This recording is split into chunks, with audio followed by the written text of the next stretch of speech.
ఎండల తీవ్రత పెరుగుతున్న దృష్ట్యా ప్రజలు ముందస్తు జాగ్రత్తలు తీసుకోవాలని జిల్లా వైద్య ఆరోగ్య శాఖ అధికారి డాక్టర్ వెంకటేశ్వర్లు అన్నారు. ఎండలు తీవ్రంగా ఉన్నప్పుడు మధ్యాహ్నం 12 గంటల నుండి 3 గంటల మధ్యలో బయటకు ఎవరూ రావద్దని సూచించారు. మజ్జిగ, మంచినీరు, ఓఆర్ఎస్ ప్యాకెట్స్ ఎక్కువగా తీసుకొని చల్లటి ప్రదేశాలలో ఉండాలని అన్నారు. వడదెబ్బ తగిలితే వెంటనే దగ్గరలో ఉన్న పిహెచ్సికి వెళ్లి వైద్య అధికారి సలహాలు తీసుకోవాలని కోరారు. ఎండలో బయటకు వచ్చేటప్పుడు పల్చటి దుస్తులు, టోపీ, గొడుగు ఉపయోగించుకోవాలని అన్నారు. జిల్లాలో పిహెచ్సిలలో వడగాలుల దెబ్బ నుండి రక్షించేందుకు అన్ని రకాల మందులు అందుబాటులో ఉంచామని తెలిపారు.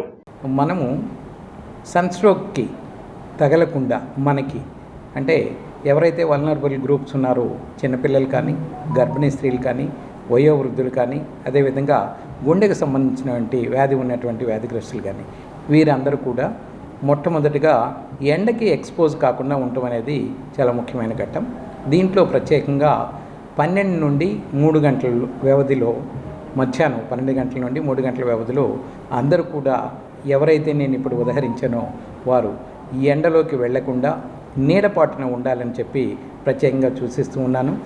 వీరు ఎప్పుడు కూడా హైడ్రేటెడ్గా ఉండాలి. అంటే వాటర్ ఎక్కువ తీసుకోవటం, ఓఆర్ఎస్ ప్యాకెట్స్, ఓఆర్ఎస్ సంబంధించిన ద్రావణము, మజ్జిగ, మంచినీళ్ళు, కొబ్బరి బొండ నీళ్ళు ఇటువంటివి ఎక్కువ మోతాదులో తీసుకోవాలి. ఎందుకంటే డీహైడ్రేషన్ అని పిలువబడేటువంటి ఇది వస్తుంది, వ్యవస్థ వస్తుంది బాడీలో.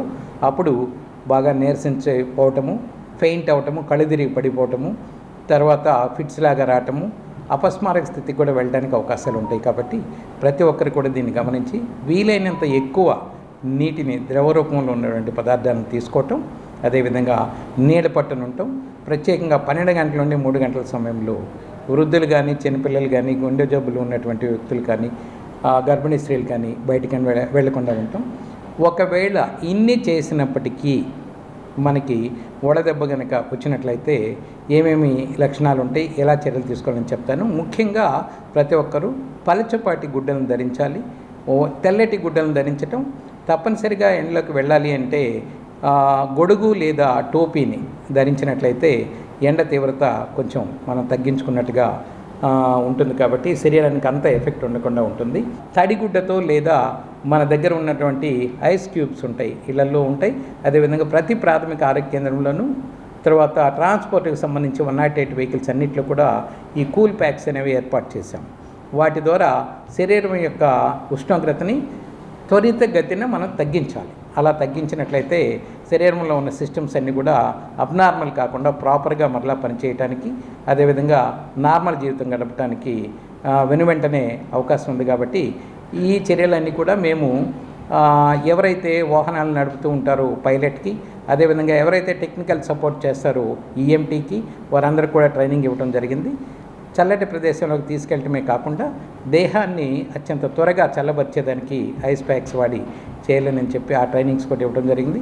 మరొకసారి కూడా వారికి ట్రైనింగ్ ఇచ్చి చర్యలను తీసుకోవాలని చెప్పి నేను తెలియజేస్తున్నాను. అదేవిధంగా ఇమ్మీడియట్గా ఒకవేళ వీరు కనుక దగ్గరలో ఉన్న ప్రాథమిక ఆరోగ్య కేంద్రానికి వెళ్ళినట్లయితే ప్రత్యేకమైన బెడ్లని వారికి ఏర్పాటు చేసి ప్రతి ప్రాథమిక ఆరోగ్య కేంద్రంలో కూడా వీరి కొరకు బెడ్స్ ఉంటాయి. ఆ బెడ్స్లో అడ్మిట్ చేసి తగినటువంటి ఫ్లూయిడ్స్ ఏవైతే ఉన్నాయో ఎండాకాలంలో సాధారణంగా ఇచ్చేటువంటి రింగర్ లాక్టేట్ కానీ, అదేవిధంగా నార్మల్ సెలైన్ కానీ ఇవన్నీ కూడా ఉచితంగా ఏర్పాటు చేసి వారిని త్వరితగతిన రికవరీ చేసి మరలా ఇంటికి పంపిస్తారు. ఈ విషయాన్ని మనము అందరికీ కూడా మీ మీడియా ద్వారా తెలియచేసి ఈ సౌకర్యాలన్నింటిని కూడా సక్రమమైన పద్ధతిలో వినియోగించుకొని ఎవరు కూడా ప్రకాశం జిల్లాలో వడగాల్పులకి, ఎండదెబ్బలకి గురి కాకుండా ఉండాలని చెప్పి మీ ద్వారా నేను ప్రజలందరినీ కోరుకుంటున్నాను.